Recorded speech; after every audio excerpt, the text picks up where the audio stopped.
ഷിരൂരിൽ മണ്ണിടിച്ചിലിൽ അകപ്പെട്ട് മരണത്തിന് കീഴടങ്ങിയ അർജുന്റെ മൃതശരീരം കണ്ടെടുക്കപ്പെട്ടതിന് ശേഷം സംസ്കരിക്കപ്പെട്ടതിന് ശേഷം നമ്മുടെ കേരള സമൂഹത്തിൽ ഉയർന്നു വരുന്നത് പലതരത്തിലുള്ള വിവാദങ്ങളായിരുന്നു.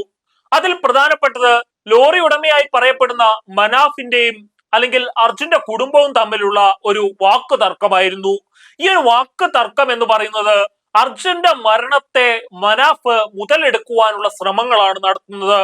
അർജുന്റെ പേരിൽ മനാഫ് പണപ്പിരിവ് നടത്തുന്നു. അർജുന്റെ പേരിൽ മനാഫ് യൂട്യൂബ് ചാനൽ തുടങ്ങി അത് മുഖാന്തരമുള്ള തന്റെ പോപ്പുലാരിറ്റിക്ക് വേണ്ട കാര്യങ്ങൾ ചെയ്യുന്നു. ഒരു പോപ്പുലാരിറ്റി സ്റ്റണ്ട് ആയിട്ട് അർജുന്റെ മരണത്തെ മാറ്റുവാനാണ് മനാഫ് ശ്രമിക്കുന്നത്. കുടുംബം ഇത് മുഖാന്തരം നിരവധിയായിട്ടുള്ള വേദനകൾ അനുഭവിക്കുന്നുണ്ട്. അതിനാൽ മനാഫ് എത്രയും പെട്ടെന്ന് തന്റെ ഈ പോപ്പുലാരിറ്റി സ്റ്റണ്ട് അവസാനിപ്പിക്കണം എന്നൊക്കെയായിരുന്നു കുടുംബം പറഞ്ഞത്.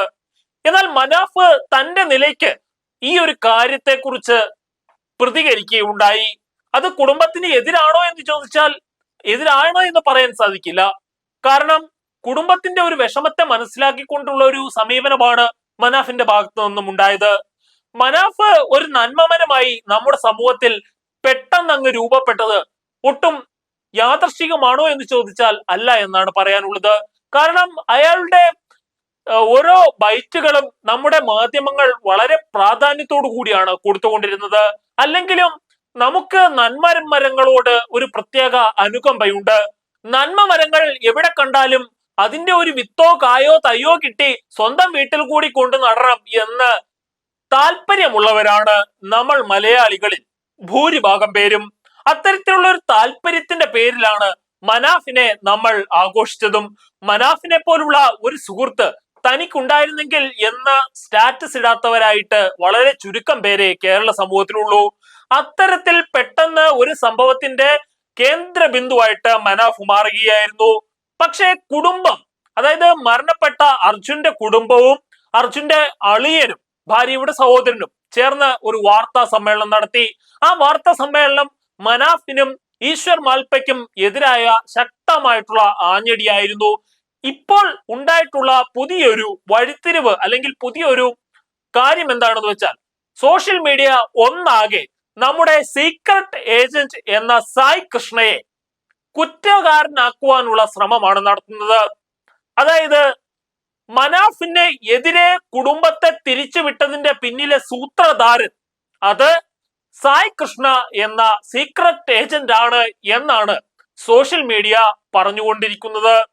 അതായത് ഈ കുടുംബത്തിന്റെ ഒന്നാകെയുള്ള വാർത്താ സമ്മേളനം നടക്കുന്നതിന് മുൻപ് തലേ ദിവസം സായ് കൃഷ്ണ ഈ കുടുംബത്തെ ചെന്ന് കാണുന്നുണ്ട്.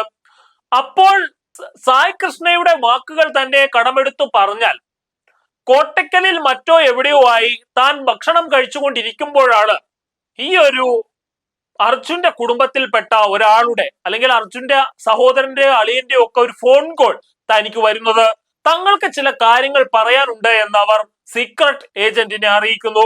ഇതിന്റെ ഭാഗമായി അപ്പോൾ തന്നെ തന്റെ വണ്ടി എടുത്ത് സീക്രട്ട് ഏജന്റ് ഇവരുടെ വീട്ടിൽ ചെല്ലുന്നു. ഇവരുടെ വീട്ടിൽ ചെന്ന് സംസാരിക്കുന്നു, ഒരു ഇന്റർവ്യൂ ആക്കി എടുക്കുന്നു. ഈ ഇന്റർവ്യൂ അദ്ദേഹം പബ്ലിഷ് ചെയ്യുന്നു. അതിനുശേഷമാണ് പിറ്റേന്ന് കുടുംബം പത്രമാധ്യമങ്ങളെ ഒന്നാകെ അഭിമുഖീകരിക്കുന്നത്. അപ്പോൾ നമ്മുടെ സോഷ്യൽ മീഡിയ പറയുന്നത് ഈ പത്രമാധ്യമങ്ങളെ കാണുവാനുള്ള അല്ലെങ്കിൽ അവരോട് സംസാരിക്കുവാനുള്ള ഐഡിയ കുടുംബത്തിന് കൊടുത്തത് സായ് കൃഷ്ണയാണ്.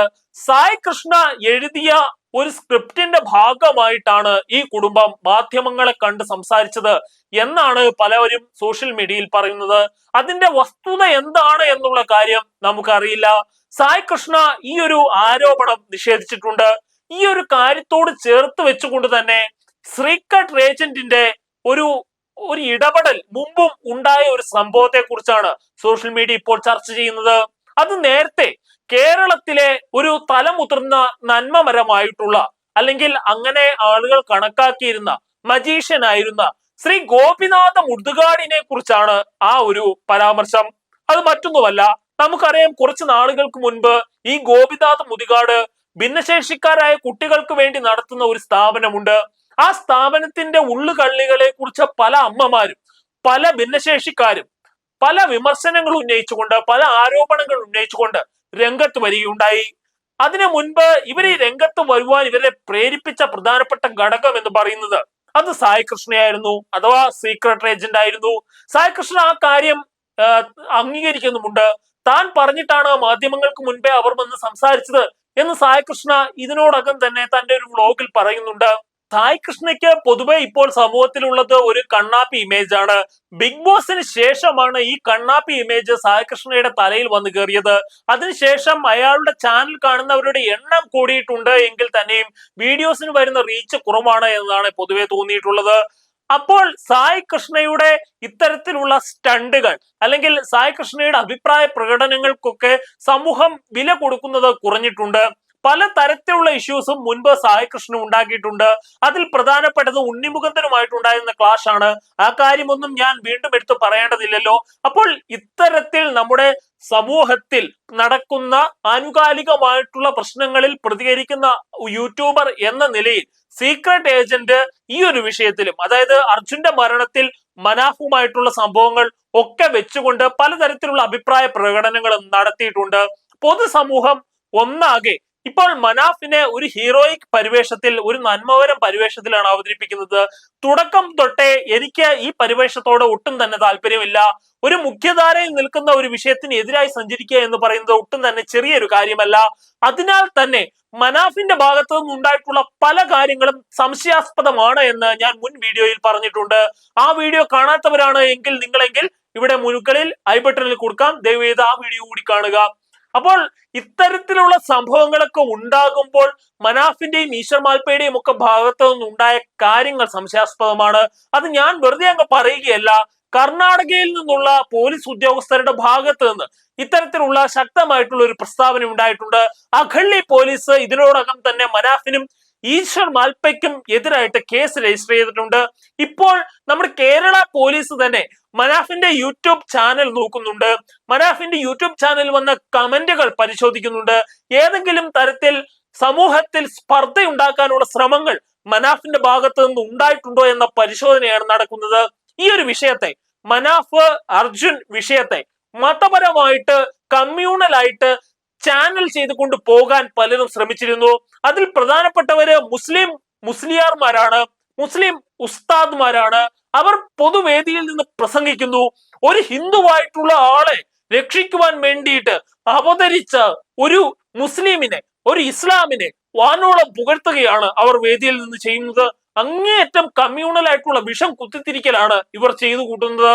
ഇത്തരത്തിലുള്ള കമ്മ്യൂണൽ ഹേറ്റ്രഡിനെ അല്ലെങ്കിൽ ഒരു വിഷയത്തെ അങ്ങേയറ്റം വർഗീയമായിട്ട് വഴിതിരിച്ചു വിടാനുള്ള ആളുകളുടെ ശ്രമത്തെ ചെറുക്കേണ്ടത് എന്തുകൊണ്ടും അത്യാവശ്യമാണ്.